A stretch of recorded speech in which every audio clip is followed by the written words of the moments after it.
Hey everybody, it is Wednesday night live time.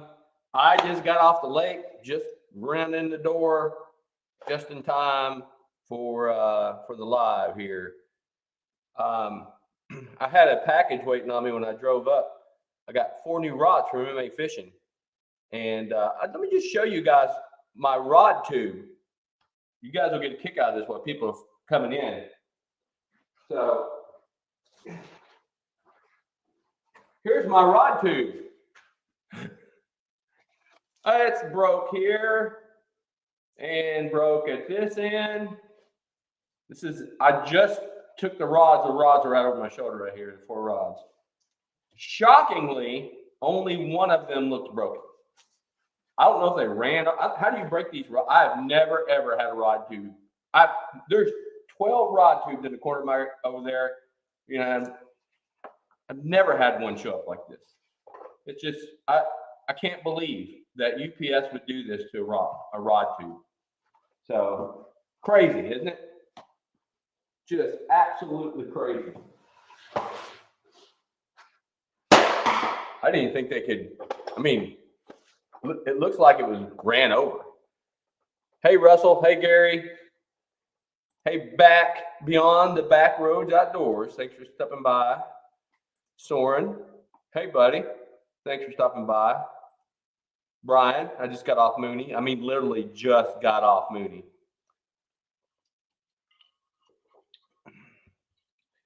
Yeah, that's exactly right, Russell. It looks like a paper towel rod tube. I mean, really, for those that just came in, have you ever got a rod tube show up like this?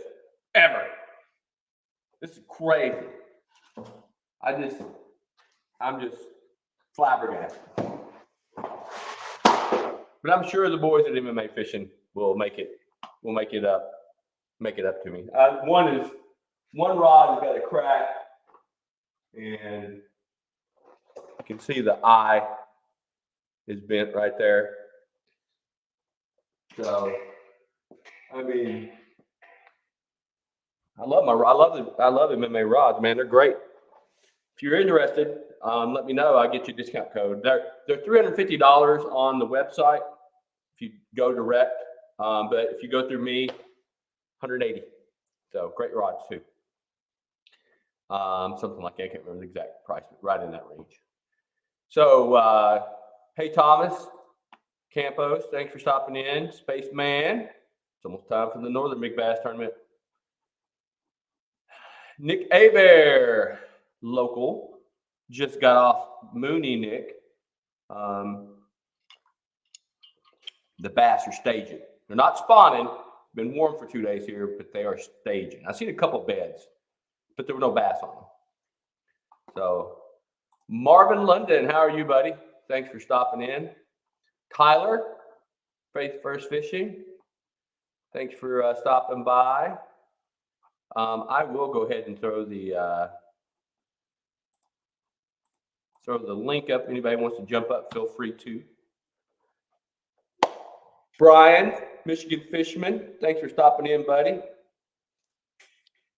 Yeah, Brian, I got you. I mean, I rushed out after work today and jumped in a boat and went out for a couple hours. The water temperature did get up to 60, but we got the front moving through. That's going to change. But yeah, the bass were in 6 to 8 feet, 8 to 10 feet. Nick, if you're waiting for a big spawner, it's probably going to be late next week. You're running out of days. You're running out of days if you're waiting for a big spawner. I think, I track this pretty close every year. Around the 14th to the 16th is the prime spawn here in Virginia. That can be a day or two here, a day or two there, but it's pretty close to mid-April. Now, the full moon cycle is 1920, so it might be a little bit late because they like to move up on the moon cycle. But it's we'll see. That's all you can say. Hey, Kenneth Tipton, thanks for hi as well. John's at the cafe at Donkeyland. I have been at that cafe. It's good food, real good food. So, excuse me. I know everybody's here to see the spreadsheet. Let's give it a couple more minutes. I mean, I had some last minute updates. Last second updates. So there has been change all around on this, and the fish have been coming in. So, John, how many fish did y'all catch total?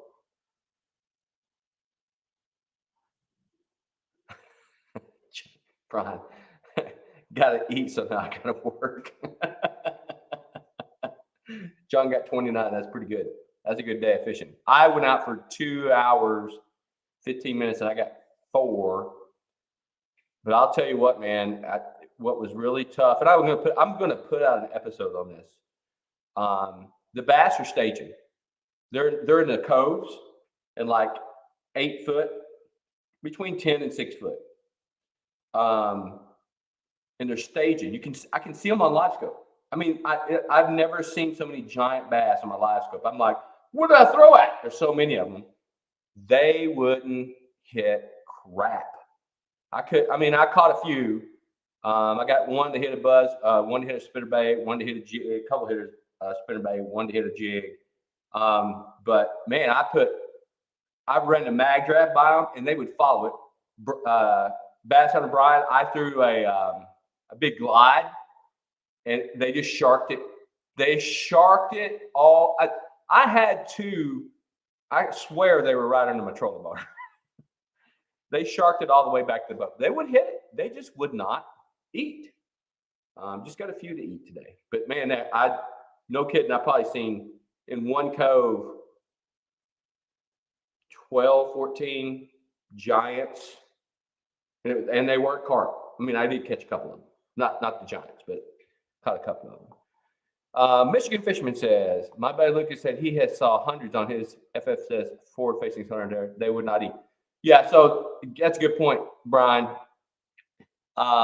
Just because you see the fish doesn't mean you're going to catch those fish. That's the big thing that drives me nuts about it. You know, forward-facing sonar cheating and all that. I did it today. I put baits right in their nose and they would not eat. Yeah. So, and John, you are right. You're in the post spawn feed. That's down there. Oh, Tyler says, got a research project for school doing on forward facing sonar, legal or illegal in professional tournament fishing. Well, good luck with that, Tyler. I can help you with if you wouldn't mind, email me your draft. I'd like to read that. So, I mean, you know, the rules are the rules of the tournaments, but I mean, I'd be interested in what you find. Do your research, though. Do your research. Brian, you could be out in the AM. You might do okay. I did try smaller baits. I did that. I downsized. I wacky wormed. I did everything to get those guys to bass. Yeah, that's a good point, Russell. They think they're on candid camera. All right, so let me throw up the spreadsheet for you guys. This is the first time I'm sure we'll do this a couple more times in this half hour live. So let me go through the motions here. So this is everything, guys. This is your weights and your lengths. I've been kind of teasing this now, and I've been doing it on purpose. You guys know that. So 1, 2, 3. Here we go. Marvin London is still in the lead. Marvin, you got that 25.5-inch largemouth at 8 pounds, 5.7 ounces. Lindia jumped up from number 6 today because she caught a 23.75 largemouth at 7 pounds, 4 ounces. And then Tyler, you're in third place, my friend. It says 23.6. I just put the 0.6. I know it's 0.5 to make you ahead of Patrick. You guys are tied, but Patrick didn't give me a weight. So that means you win because the weight is the tiebreaker. Patrick from Paul Man's Fishing, if you do got a weight on that fish, please send it to me. I want to make sure we are fair with everybody. John, Josh, Nicole at 23. Thomas Campos, I know you're on here. You're at 22.75. This is the top 23. Russell, I seen you sent me an update, but I don't think it moves you at 19 and a quarter. But I'll get it updated before it's all said and done. So that's where we stand, folks. Let's see the folks that are on here right now that I've seen. Brian Green, you're at number ninth there at 21.75. Gary, you're still you got your 20. Kenneth Tipton, I know you're on here. You're at 20. And Russell, you're down here. You kind of dropped down into like 22 or so, such place. So still lots of time. I'll show that spreadsheet again. But 25.5 is getting it done. Yes, it's going to be a toughie. Marvin, you got a stud. He did. He got it like day 2. That's why I've been hiding. I shouldn't say I've been hiding. I want everybody to be motivated. Somebody's coming in. Hey, how are you? Hey, how's it going? Can you hear me okay? I can hear you great. Thanks for jumping in. No problem, man. So, you seen a couple beds, you said? What's that? I did see a couple beds today. I did see a couple beds, but there was no fish on them. But I think they're close. Probably, we get a cold front moving through Friday night. I think it's going to drop the temperature down in the 40s. But Sunday, Monday, Tuesday, Wednesday next week is supposed to be in the high 70s or right around 80. So that's probably trigger. So our water temps here, I actually live south. So I live in Arkansas, pretty close to the Texas border. And so obviously some of those fish have already spawned out. But kind of what I seen Sunday is, water temps about 68 to 70. Actually, watched some females laying some eggs, but there's still a bunch that hasn't moved out or moved up yet. And I think there's probably some that's probably already moved out. Yeah. How long ago do you think they started? What temperature? I fished a little bit in Arkansas. I'm from Oklahoma originally, southeast Oklahoma. What do you think the temperature is when you see the biggest move of fish up into to spawn there in your area? We have some early. It just kind of depends on the body of water, it seems like. So there's a body of water that I fish, probably about an hour south of where I live. And, I think some of those fish probably moved up, early to mid-March. We had a warm spell there where things warmed up, but then it snapped off cold. So some of those fish, I think, probably moved up and spawned already. And then, in other places like, where I was fished Sunday, I would have expected that most of those fish had already spawned out, and was actually surprised to see them up there. So I'm going to say roughly around just about a 65-degree average in water temp. Yeah, it was 60. It was almost 61 today when I was out there. So I went yesterday. I went yesterday morning. It was 52 in the morning. I jumped back out in the afternoon. It rose to 59. We had a real warm day. Close to 80 yesterday, close to 80 today. But I think that's consistent with what I see here. About between 63 and 65 is when I'll see the biggest move of fish up. I've always been I don't know if it's because my dad told me this growing up in Oklahoma. He always told me the biggest bass spawn first. The first opportunity a big bass gets to spawn, they move up and spawn. Now that I'm keeping closer track in the last 3 or 4 years here in Virginia, because I've only been fishing here for 3 or 4 years in Virginia. I don't know if that's true. I think they all have. It just depends, right? Have you got any thoughts on that? Not really. Actually, that's the first time that I really ever heard that.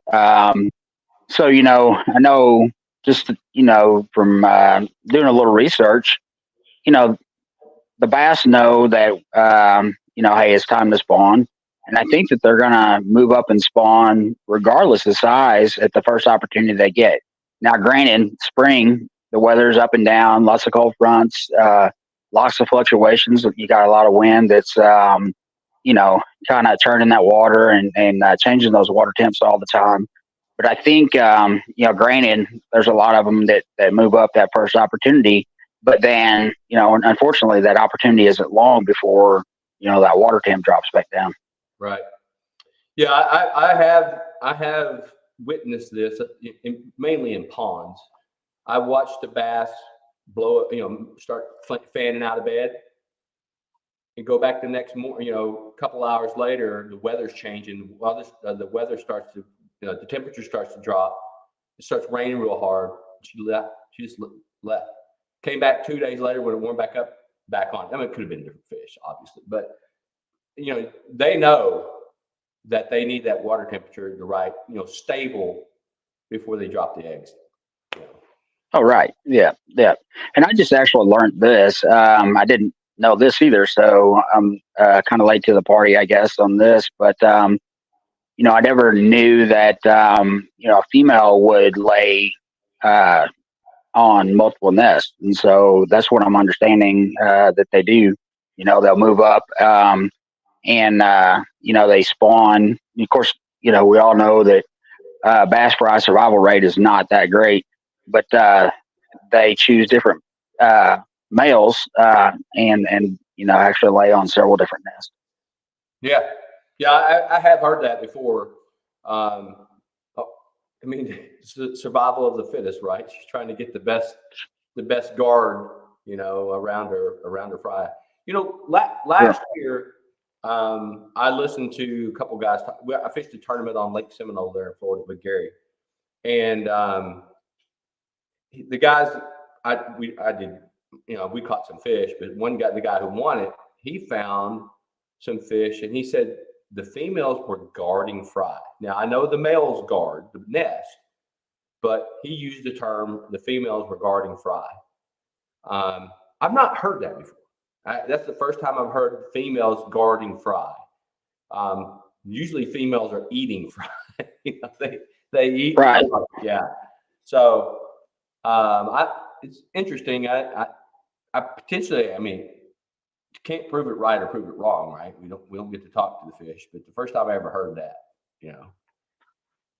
Right. I've seen the female around the fry, not necessarily, that I witnessed anyway, eating the fry. So I don't think that that's, probably that uncommon, especially if you're in the right place at the right time.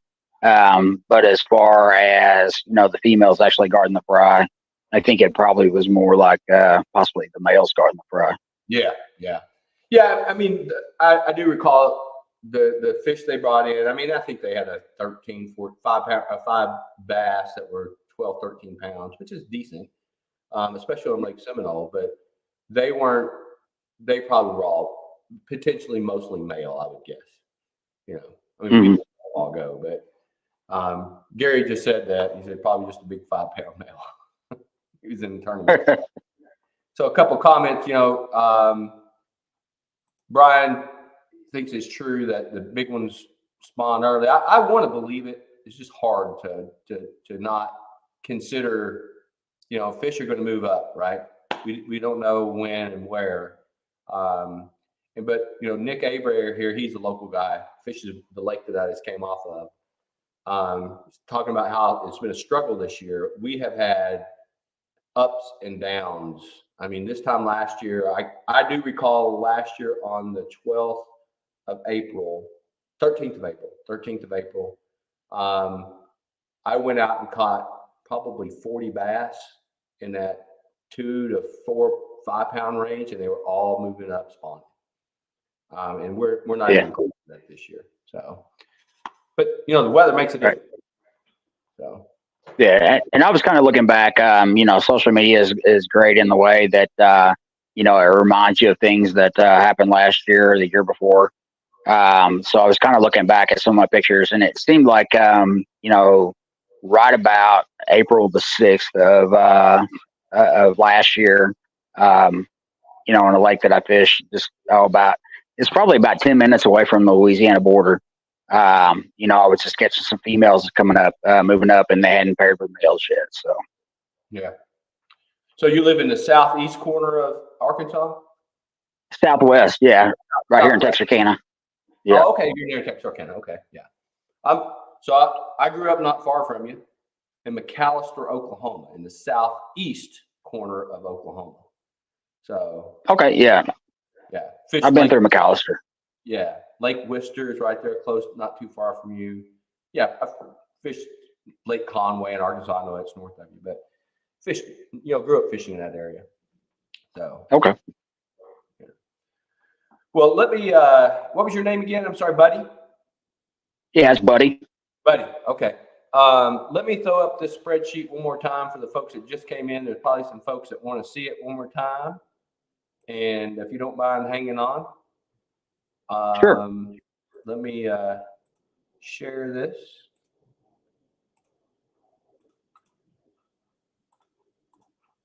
All right, folks, here you go. This is where we stand as of right now. Just a reminder, you got 5 days left. So all your fish have to be sent to me by midnight on the 15th of April is when the tournament closes out. So 15th of April, make sure you got them out. Marvin, you brought in a good bass. Good on you. Lindy, I know you're fishing hard. You are the reigning champion, but you got a big one to catch. And Tyler, do not put your fishing rod down, buddy. Get out there and see if you can catch a big one. So there we are, folks. 25.5. It takes a 25 3/4 to win, or a 25 1/2 that weighs bigger than 857. So there you have it, folks. Just FYI, I did put out a secondary challenge, everybody. If you caught a bass bigger than the one that I posted in 2 videos ago on the YouTube channel, I caught a 9-pound, 4-ounce bass that was 24 inches. If you beat both the weight and the length, I was going to throw out an extra gift card. I'm going to double that. So I thought instead of a $50 gift card, if anybody beats 24 inches and 9 pounds, 4 ounces, both, I'm going to throw out a $100 gift card to Omnia Fishing. So I'm going to double it down this last week. So if you catch that big one, you're going to get a little extra something on the top if you win the tournament. So, all right. Well, buddy, thanks for jumping up with me. Yeah, no problem, man. My pleasure. Yeah. How often do you get to go out and fish? Are you a weekend angler, or you try to get out in the evenings? Yeah, pretty much just the weekends, and I grab an evening here and there. This time change here kind of makes an opportunity. Lately, the weather hasn't been the best. So. Yeah. Well, I mean, that's always the kicker, right? The weather cooperates. I'm fortunate here. I've got 3 good lakes. I mean, really good lakes to fish within a 15-20 minute drive from my house. One of them's even closer than that. So if I get out of work and I've got 3 or 4 hours in the afternoon to fish, I get out there and go after it. So sure, absolutely. Yeah. So bass, I don't know if you've seen my rod. Did you see my rod tube? My rod that just came in, buddy. Were you on early enough to see that? Oh, he froze. Or did I freeze? Oh, there you are. Yeah. I don't know if it's me or I just kind of had breaking sound there. Yeah.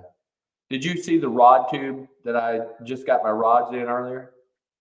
Oh, I did, and I didn't really comment on that, but just through my experiences, not really surprised by that. So actually, I work for a company that does some retail, but then through my own experiences, I get things with footprints on them and smashed, and just it's crazy.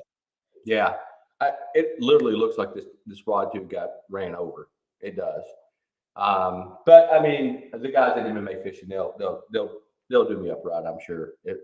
One's got to be replaced, but I'm going to go ahead and throw a reel on with some line. I'm going to do a little hook set test just to make sure They don't break, because the worst thing in the world, in my experience, is when you're out there and you set the hook on the bass and it snaps the rod. I hate that. And I've had that happen twice in the last year. I actually had a reel break last year. I was doing some frog fishing, and I hooked up. And when I hooked up, the reel kind of went one direction, and I was standing there holding the rod. So I had to try to fish it in with my hand. I've never had a reel fail on me. That's crazy. But did the reel break? Like the handle break off, or what happened? Yeah, so just above where it connects to the reel seat, it just snapped in two. Oh, okay, yeah. That's It was actually a spinning. It was a spinning reel. So I'm a spinning reel guy. People call me crazy, but it's not that I can't throw a bait caster. I just partial to a spinning reel. So regardless of what I'm doing, I'm pretty good with that spinning reel. So even out there fishing in the nasty stuff, I've usually got a pretty heavy duty spinning reel. But and I won't mention the brand, but I was trying the brand out, and I was pretty impressed with it, but until I wasn't impressed anymore. So when the reel flew, then I was no longer impressed. Yeah, I hear you. Hey, Tyler, the rod, I had 4 rods in that tube. One is damaged for sure. I'm just going to test the other 3. We'll see how it works out. I'll be honest with you, I grew up not fishing a spinning rod. And to this day, my dad, he's 75 years old, and love my dad to death. He has caught so many big bass, it's unreal. And he always says this: I've caught enough bass over 6 pounds to fill up a pickup bed truck, and he has in his lifetime. But I started fishing a spinning reel probably 5 or 6 years ago, and now I have a good balance, because there's times for a bait caster if you know how to fish right with a bait caster. But if you got a spinning rod, especially fishing swim baits and things where you want the lure to drop straight down, man, that spinning rod, that's money. And every time I tell my dad, I was like, I caught that on a spinning rod. He was like, watch your video. What are you doing fishing? I forgot what he calls it, but he's got a name for a spinning rod. I was like, Dad, you gotta make the leap. Fish with the spinning rod. Like I said, he's 70-something years old. He's not going to change. All right. Well, hey, folks, thanks everybody for stopping in. We got the spreadsheet up twice. Buddy, appreciate you jumping up. Thanks for the conversation. It was really good. I am going to go ahead and jump off here. I'm going to launch it off, buddy. Thanks again for your time, and good luck out there fishing. All right. Thanks. You too. Bye-bye. Yeah. All right, folks. Soren asked me before I go, when's the Northern Tournament? Again, starts 11 May. I will be getting some info out, some additional type of videos probably tomorrow night to let everybody know when the Northern Tournament starts. And Soren, I know you're ready for it because you did real well last year. So 11 May through 15 June is when the Northern Tournament starts. So hey, folks, thanks for stopping in. I will make sure you get your fish in by the 15th of April, midnight, 15th April. I'll try to have the tournament results in video format, announce the winner at least. I'll try to do it within 48 hours out there. So good luck to everyone, right? Don't let the numbers discourage you. Catch a big one. If you get a 25 3/4, you caught a giant. And Marvin, man, you got a giant, right? So take care, everybody. Cast your arms off, and we will talk to you very soon.